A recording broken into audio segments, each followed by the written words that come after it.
The line coming out of the White House now is, well, as soon as we found out about this, we got rid of Rob Porter. But there's been a lot of reporting by the Washington Post, by others, that found the White House chief counsel, Don McGahn, knew about these allegations against Porter in January 2017, and that White House chief of staff, John Kelly, knew about them in the fall. In any event, finally, the story became public. The White House initially defended Porter, stood behind him, but soon that became untenable, and they said he voluntarily resigned, later upgraded that to being terminated. But President Trump came out over the weekend, and let's just take a look at what he said. I hope he has a wonderful career, and hopefully he will have a great career ahead of him. But it was very sad when we heard about it, and certainly he's also very sad. Now, he also, as you probably know, he says he's innocent, and I think you have to remember that. He said very strongly yesterday that he's innocent. So you have Trump now not expressing any concern for the victims, any concern for the women involved, one of whom we've seen with a really badly bruised black eye, and instead really suggesting that Rob Porter was being falsely accused. So it's put the president and the White House in a very difficult situation. You had a really odd moment, and you can see it this morning on ThinkProgress on Fox and Friends this morning, with the hosts practically begging the White House to come out more strongly against this issue. So we'll continue to watch that play out. We'll see if John Kelly can survive this.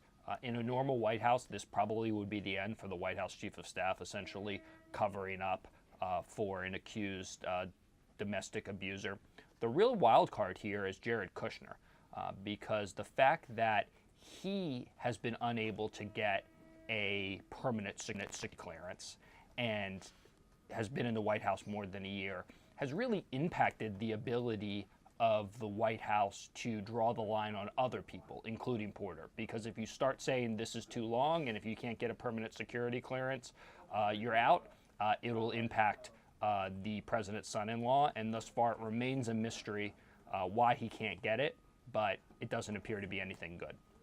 Another big topic we're going to be looking at this week is immigration. If you'll recall, a few weeks ago when we had the government shutdown, the issue in the Senate was, well, Democrats will provide some votes and McConnell will promise if we can't get immigration reform and can't get DACA reform by February 8th, that the Senate will take up an open amendment process for immigration. Well, February 8th is here. We're going to see how it plays out this week. It looks like it could be that just the Senate is going to take up and have a vote on the president's immigration plan. So that's an interesting possibility of what the Democrats got for this deal of providing votes. There will be an open amendment process. Maybe they can improve it, but we'll now see if there's really any substance to what McConnell had to offer on February 8th. Finally, it's infrastructure week. There's been a lot of infrastructure weeks, but the president tweeted this morning, and it's infrastructure week again. There is going to be a proposal. It sounds great. Top line is $1.5 trillion in infrastructure spending, but today we'll find out the details. We'll have the analysis on ThinkProgress, and it really could be a much different plan than those top line numbers indicate.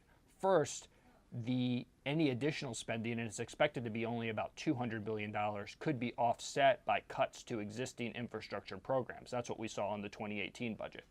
And as far as the rest of it, it's not actually government funding.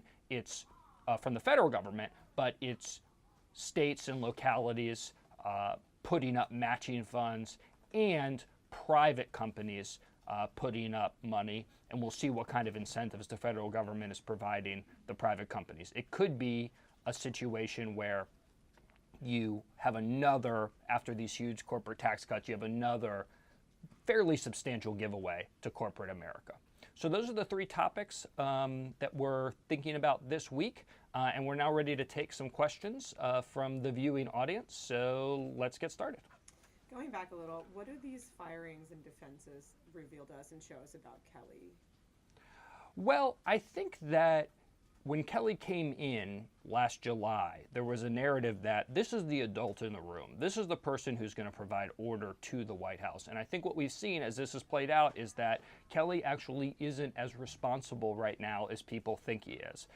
That someone who was really committed to providing order would be committed to making sure that someone with these kinds of allegations against them wasn't in the White House. And it's not just a moral question. It's not just a question of, well, it's not right to allow someone who's been engaged in that kind of behavior to be in the White House, but it really, and you'd think that Kelly being a general would be sensitive to this, is a national security question. Because as one of his ex-wives told the FBI, she was concerned that Porter would be susceptible to blackmail because many people knew about his alleged conduct, and that could be used against him, of course. So I think we've seen Kelly come in with a certain kind of reputation, and what we've seen in the last week or 10 days is really that begin to diminish. And I think it probably shows the fact that, well, if you're willing to come in and be the chief of staff for President Trump, maybe you're not that concerned about the treatment of women.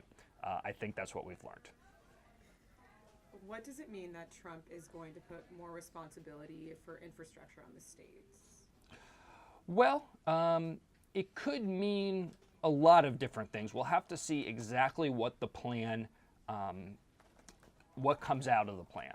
But in certain states, the federal government's already putting a lot of pressure on the states because it has gotten rid of the state and local tax deduction.